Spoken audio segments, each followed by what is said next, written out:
languages change over time from one generation to the next. If you think about it, you probably don't speak exactly the same way that your parents speak. I'd like you to think of language change as being a bit like coloured arrow on my slide. It's changing, but incrementally, gradually. There are no sudden breaks in it. In the same way, I hope at least that you can understand the speech of someone from your parents' generation, for example. People, though, really like putting things into categories. With colours, we take this continuous spectrum and we chop it up. Red, orange, yellow, and so on. And we do the same thing with the history of languages. So, in the history of English, we conventionally describe it as an Old English period, followed by Middle English, followed by Modern English. Now, I work mostly on the Old English period, and we usually think of this as ending in 1066, with the Norman invasion of England at the Battle of Hastings. That's a useful simplification, but it is a simplification.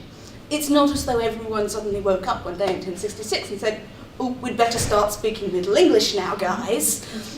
Some of the changes in the language started to happen before then, some of them didn't happen until later. So asking, when did Old English end and Middle English begin, is a bit like asking, when does the green end and the blue begin? There's not a definitive answer. There's an ambiguous bluey-greeny area. Now, I'm interested in how we put together dictionaries, and that kind of ambiguity can be a big problem for them. If you think about it, making a dictionary of Old English is a bit like saying, I want to collect together all of the greens, all of the Old English words. If I have a word that's bluey-greeny, a bit like Old English in some ways and a bit like Middle English in others, I still only really have two choices. I can put it in the dictionary, or I can leave it out. And what that means is making a dictionary tends to push us towards imposing very strict divisions between these periods in language that don't really reflect reality. Now, my thesis then asks how dictionaries from the 17th century until the present day, I've got some of them on the slide, have dealt with this problem, this ambiguity. If dictionaries force us to chop up the timeline in this very definite way, then we want to know how they do it.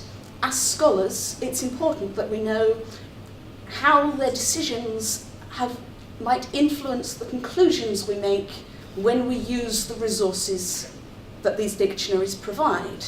If we understand what they mean when they say Old English, how are they chopping up the timeline, the better we understand that, the better we'll understand how to interpret the scholarship of the past, and therefore also to make our scholarship more accessible in the future.